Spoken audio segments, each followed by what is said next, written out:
Hi guys, welcome to another episode of Forgotten Heroes. This week we're looking at Burnout Paradise back in 2008. This is a more recent one. We limit our Forgotten Heroes currently only up to 2010.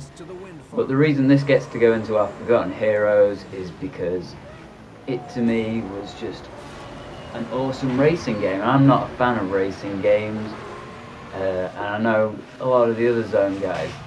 We're mainly first-person shooter guys. We played quite a lot of Trackmania though recently, but back then I was never a fan of the Burnout games until I got to play Burnout Paradise on the PlayStation. It was the consolation from Sony for having their online down for so long. They gave everyone it as a free game. So I got to play it and then I got hooked on it instantly. And it's the first of the Burnout games to be open world. And you really can you don't have to level up, you don't have to do anything, you can just troll about, crashing in, doing all the extra things. You could just drive off, and there was the challenges to drive through all the road signs, challenges to go through all the hidden routes, which are marked by like yellow construction fences. And there's just a great load of stuff to do. One thing that it should be praised for is that every junction that you come up to with traffic lights in the game was designed so that it had a different challenge at it. So you could rock up to it and it'll tell you by a colour code system, like whether it's going to be a race or a trash your car as much as you can, crash into as much and do as much damage, do stunts, that kind of thing. And it was great. You just literally, if you're bored, you just pulled up and then you hit both the trigger buttons and then off you go, and you're doing something totally different. Race south to the level up system was ace. It wasn't like you're a level 50 driver, it was just simply what cars you'd unlock. And if you loved a car, you could go and find its special race course somewhere on the map and do a special trial for it, which is normally a race. You just get a really hard race to do, and then you unlock just a slightly better stats version of your favourite car, which you could then use online in races. Now, it was also like the best integration of an online system I've seen, especially for an EA game. I mean, I'm surprised they didn't make you open up a browser to be able to use that online mode.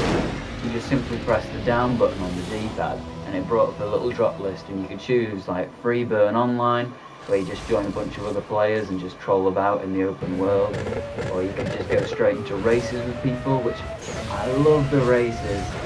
It's something you never got in the Gran Turismo games, because you do get their Burnout feature of crashing people's cars, and you'd be in a neck and neck race and you ram them and it tells you that you've taken them out, and that player goes into slow-mo as they flip and crash.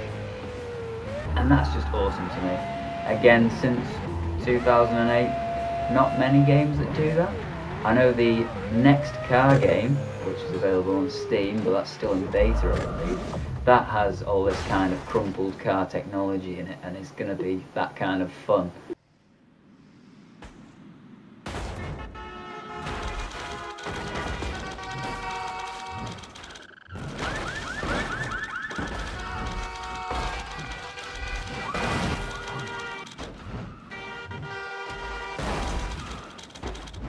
Burnout Paradise also had some of the best DLC I've ever seen, especially to come from EA. I mean, EA normally charge you for every single thing that you get, so you would have to buy every car separately as the DLC, but instead they gave you these good packs that it was just like you get toy cars, which were just little compact versions that would go as fast as normal cars. So you'd be in an online race and there'd be this little nippy, almost like a kid's toy, right next to you, just nipping in between you all, and it was hilarious to see one of them go through. You could get the bike version as well. There was a whole pack for bikes, but they were a bit of a letdown. I don't know why they felt they needed motorbikes in there. They were alright, but it just didn't have the same thing as the cars. They didn't get crashed as much as the thing, and it had to have a driver on the back, so I think that's why they didn't do the crashes as much, because they deliberately made it so there was no gore in it or any questionable nature to keep its age rating. There was the police bundle, which also brought in the cops and robbers game mode online, where one team would be the cops, one would be the robbers, and there'd be a pile of gold somewhere on this open world map, and it'd be a mad race to get to it and secure it, or get to it and steal it, and they've got to then take it back. So it's basically capture the bag. That was awesome. There was a whole extra island added on the outside of the open world, which was just the whole island was made of stunts. The thing was just crazy with stunts, and that gave a load of buggies in it. And it was just cool. You bought these packs, and my favourite was the legendary pack. You got the kit car from Knight Rider, with the fancy lights that twizzle on the front when you burn away, and the DeLorean, my favourite. I love the DeLorean, which you'll see in the video footage there. It had hover mode, it had the flaming trails coming out the back when you burn out. It was just, it was really well made. Someone who made it obviously loved it. And there was the Ghostbuster vehicle, which hopefully I'll get some footage of that, which had all the twizzly lights on and looked just like the Ghostbusters car. Dukes of Hazzard, of course, and it was just, I loved it.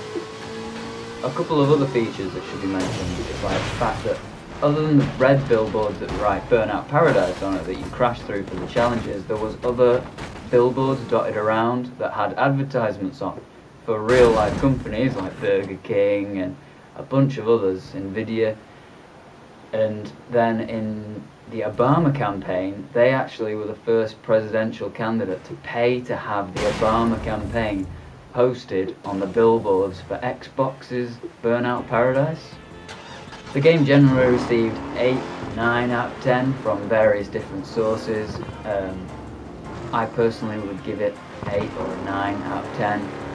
I recommended it to friends and got them all to buy it as well. But one thing that did tick me off with this game, that I still have a thorn in my side, was I got it free when Sony said sorry for the lack of internet, and it was a free game and there was no strings attached, so I got the game. I played it for nearly 3 months. I was still playing it. I'd even gone and bought the DLC off the PlayStation Store for it, and then like that I went on and it said it was no longer able to be accessed. So you're like, what? You go on and it finds out that your free access has ended now and you no longer have a premium Sony Plus membership kind of thing, so you no longer have access to this game, which is funny because I bought the DLC for it, so it's like, didn't get my money back now. Ironically, by this time, the only version you could buy online was the complete pack, which included all the DLC anyway. But because I love this game, I bought it again. And now I've got 2 lots of DLC, but I love the game, so I'll let that one fly. But it was just one thing that pissed me off, so.